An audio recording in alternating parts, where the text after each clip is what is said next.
Very fortunate here to have Monte Bottens with us today, and appreciate you taking time not only to join me today, but also being part of our National Strip Tillage Conference coming up this summer, August 1st and 2nd in Peoria. So, Monte, maybe just to start out here, I'd love to have you share a little bit about your background, some of what you're doing, and I know you've got some interesting things you're doing in strip till this spring as well.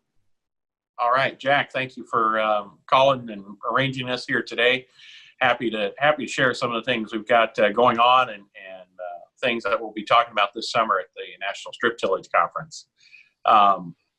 Many know, but for those who don't, I'm a farmer. That's where I started, fifth generation family farm in Northwest Illinois. We've been long-term no-till farmers there.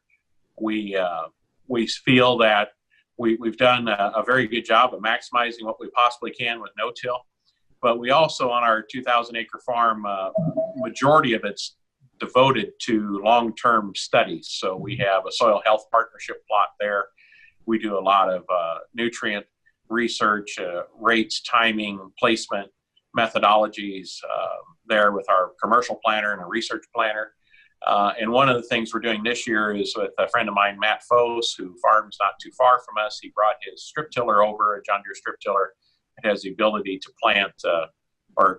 put dry fertilizer in the strip. So we have a comparison on corn on beans and corn on corn of no-till versus strip till only versus strip till with 40% of removal rates of P and K and strip till with 80% removal rates of P and K. And then that'll be followed correspondingly with the planter, set properly for each treatment. And we'll apply all the planter nutrition in no-till. We'll apply all the planter nutrition in strip till only. We'll apply a portion of the planter nutrition in the 40% rate, and no or limited planter nutrition, just on seed, no supplemental P and K with the planter on the 80% strip. And so we've got 5-6 reps out there on both of those corn on bean and corn on corn ground in order to gain some understanding of those dynamics to see what we can do. Is it strip tillage that's giving us the benefit? Is the precision placement is what's giving us the benefit? And does the rate of the precision placement matter? So looking at those kind of things on our own farm here this year. While you guys are located in Illinois, you mentioned, obviously the experimental nature of your farming practice. Obviously, that's something you've kind of taken out west, and that's been a big part of trying to obviously expand and educate farmers, particularly on the West Coast, on some of the benefits of strip till. Well, it was exciting to me because I was part of a Case IH dealership in Central Valley of California in 2001. And when I moved out there, being a no-till farmer back east in Illinois, I just was astounded by the 8, 12, 15 tillage passes between crops. And just, it's mind-boggling. A lot of it's driven by irrigation needs. A lot of it's delivering by, planter needs at that time for vegetable crops or various things. So, if we can focus on changing the equipment to accommodate less intensive tillage, we thought that might be a win-win. So after the dealership transitioned to new ownership, I just couldn't get California out of my head, and we moved back there, lived there for 12 years, started a company called California Ag Solutions, and with the intention of basically bringing the best of soil health practices to California, which with a real focus on initially tillage regimes. And eventually now we're focusing more on not only tillage, but cropping systems and cover cropping as part of a complete solution to deliver better soil health quality parameters to California farmers.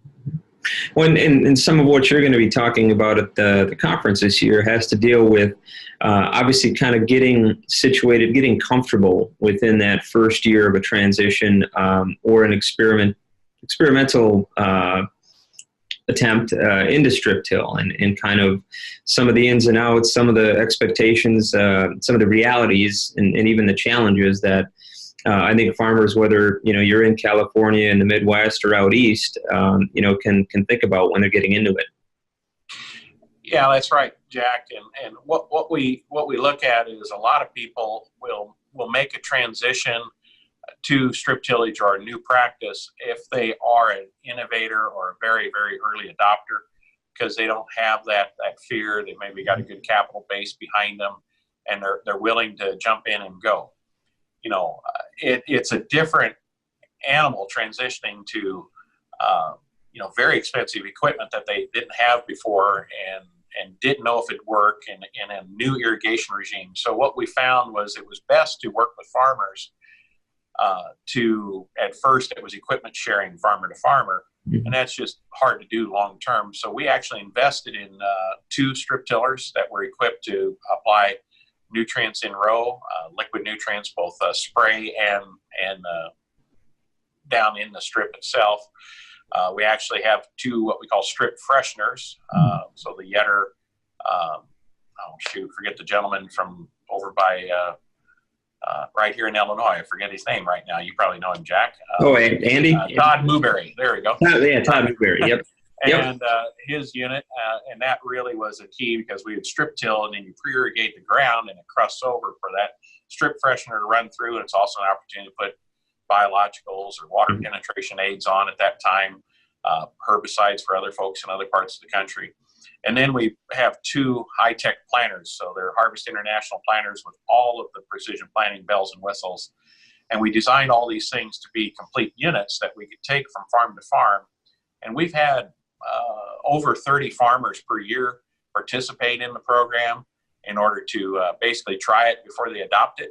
And because, hey, I'm a farmer myself, I don't believe what happens across the road, let alone what happens in another state. So it's one of those things that it's good to experience. And then it's one thing to have the equipment, and I think oftentimes I'm guilty as a farmer myself. I just want to buy something, and then that solves the problem. Well, it's not. It's how you use it, right? How you set it, how you use, what conditions you're in when you use it, and those kind of things. So we really provide that leadership for the farmer, from the planning of the field, make sure borders and irrigation capabilities are set up correctly, all the way through the strip till, the strip freshening, the planting process, and then monitoring irrigation, because that all changes when we go to strip till, and making sure that they get the full value out of everything. So it's one part getting the right equipment, and one part getting the right leadership to really make sure they get success, because if they don't have success in that first year, we may have to wait a generation in order to get the next shot at it.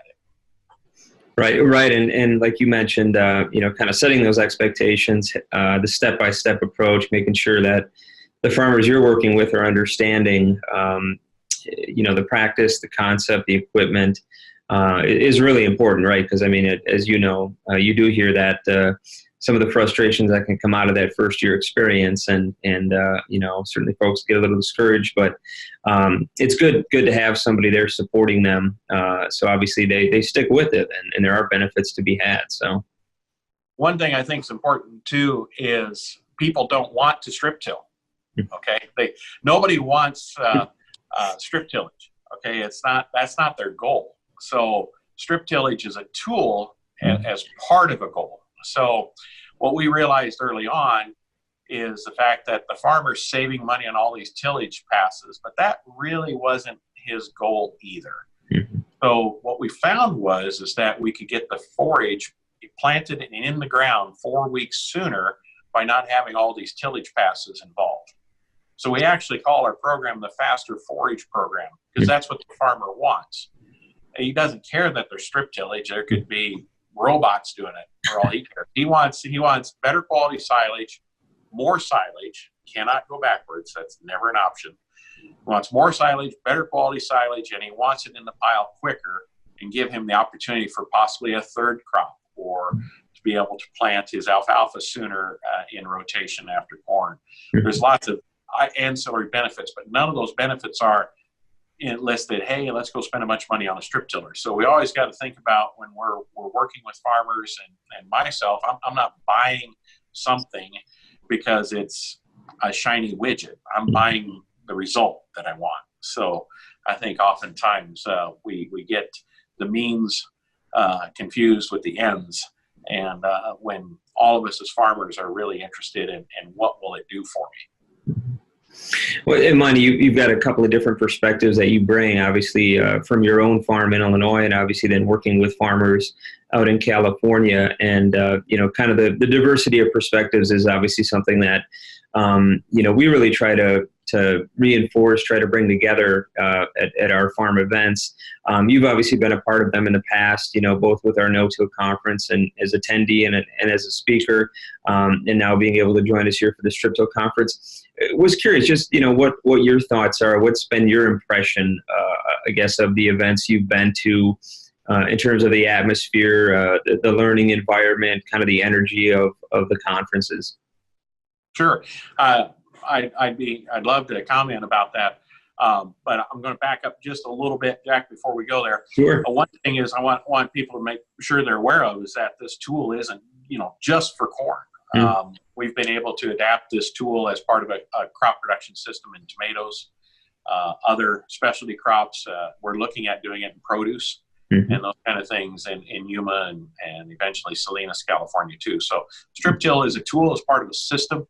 It's not the end all, but I think when we get that all right, that really comes together.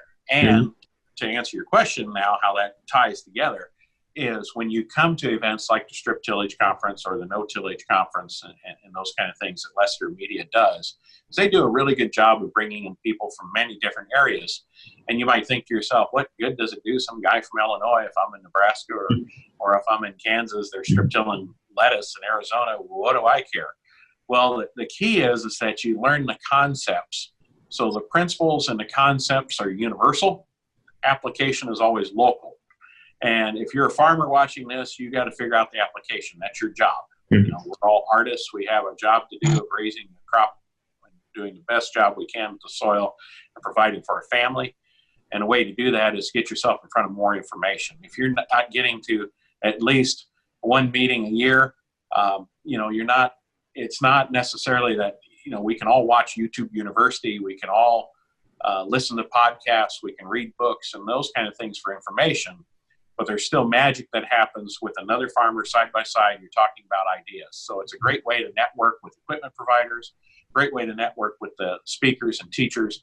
And that's the true value of still doing the old-fashioned getting together type of a conference is the relationships and the networking that you make, which are critical to making those changes on your farm. You have to learn the concepts. You can learn the concepts anywhere, but changing the concepts into action is what's key for your farm. And that happens in a social context, and things such as the National Strip Tillage Conference is one of those. And I'd encourage you to go. And I think another good practice is you really should pick a conference every year that you've never been to.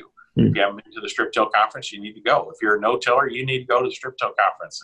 Or if you're a full-on tillage guy, you need to go to the Strip Till Conference and no-till probably. But or even those that are outside of maybe your comfort zone. Open your mind, get to learn more, be a better person, and really get a better understanding of what you've been called to do here.